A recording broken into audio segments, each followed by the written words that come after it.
I decided to do my forum discussion on examples of how computer-supported collaborative learning can be implemented in higher education. And even nowadays, it's even implemented in K through 12 in so many instances. The reason that I was really intrigued with this was because I am the Learning Management System Administrator here at Southeastern.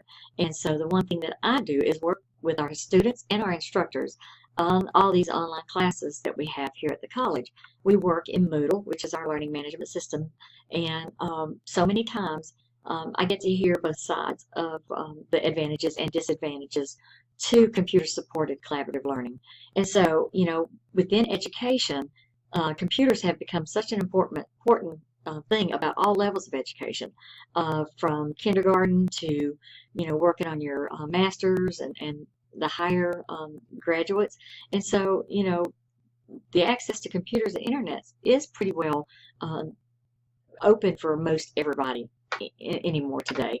Most families have the internet at their house and computers, but you do have the ones that is like a disadvantage, that is low income, and they don't still have access to computers and to internet. So so many times with the online classes, we forget that we still have maybe students that don't have that accessible, and so we allow students to come in and register for classes, and they'll register for online class, and they don't even have a computer at home to work on their work. And so that makes a disadvantage for computer-supported collaborative learning, because you have a student that is not able to get to their coursework and their classes due to the not having a computer at home. And so, in this discussion, we see that there are advantages, but then there are disadvantages. I think there's certain things about online learning that's very important, and I'm going to go down the list of them. And the first one is, it's not true that the posting of content, such as slides, text, or videos, makes for compelling instructions. I think that we need to be able to provide students with resources, such as Dr. H has provided.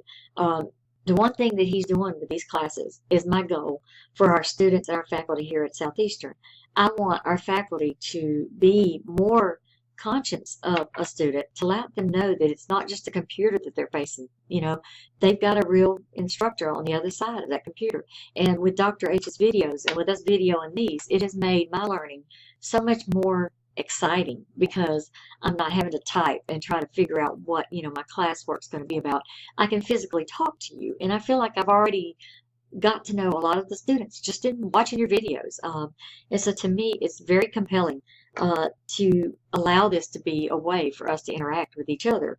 And so, a textbook, I'm not a visual person. I can read, but it don't stick with me as well if I visually see it. So, I think we can be effective in many ways of motivational if we just think about the way we can interact with our context. And so then secondly, online teaching requires at least as much effort by human teachers as a classroom teaching.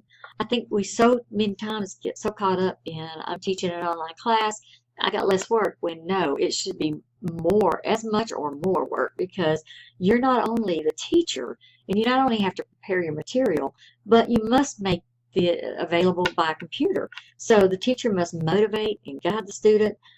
They need to constantly be ongoing interaction and a sense of social presence. And so the document that I decided to work on was a Cambridge Handbook of the Learning Sciences, and they go into details about how a sense of social presence is what your instructor needs to give you. And so many times I think we get lost on that. And so online teaching allows students from around the world to participate and allow teachers to work from any place with the internet. So if we don't do the connectivity for the student and do the interaction, we lose a lot of the sense of online classes, because a student can get so lost in technology and not get a sense of what the class is about.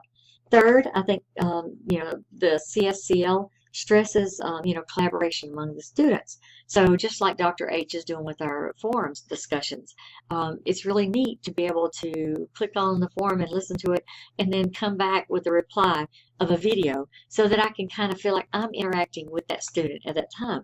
And so I think that is a very important place.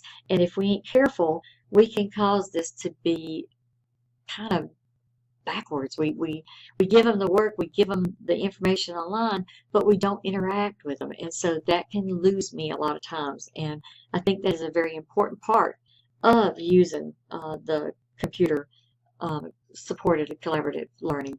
And so then fourth, it's always a concern about the face-to-face. A face-to-face collaboration is where students can really interact.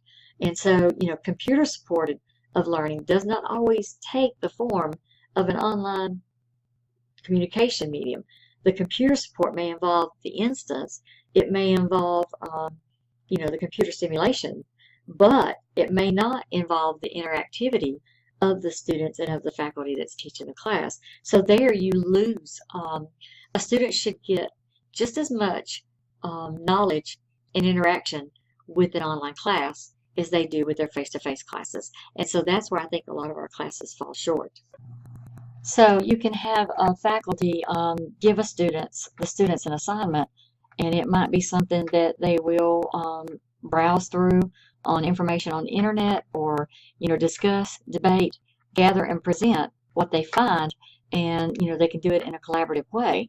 And so if you're collaborating with your students in the class, then you're getting the interaction that they would get like they would if they were face-to-face class. But if not, then you're not getting that face-to-face connection that you would in your classroom setting. And so computer support can take the form of distance or face-to-face interaction. Either of them are synchronously or asynchronously, and it just makes us think about when we're teaching, are we giving each class the same connection and the interactivity that they need? So I think we can get so caught up on focusing about finding examples of how to accomplish effective learning when we may miss the abundant examples of how they also fail to do so. So I think in the long run, Dr. H has really made this an interactive class. I mean, I've had classes that I've did discussion forums and talk back and forth with the students, but it seems so different using the video. It makes me realize just how we can be more interactive if we really, really think about it and try. So I look forward to all of the discussions this semester and getting a chance to chat with each one of you, and I really enjoy the class so far.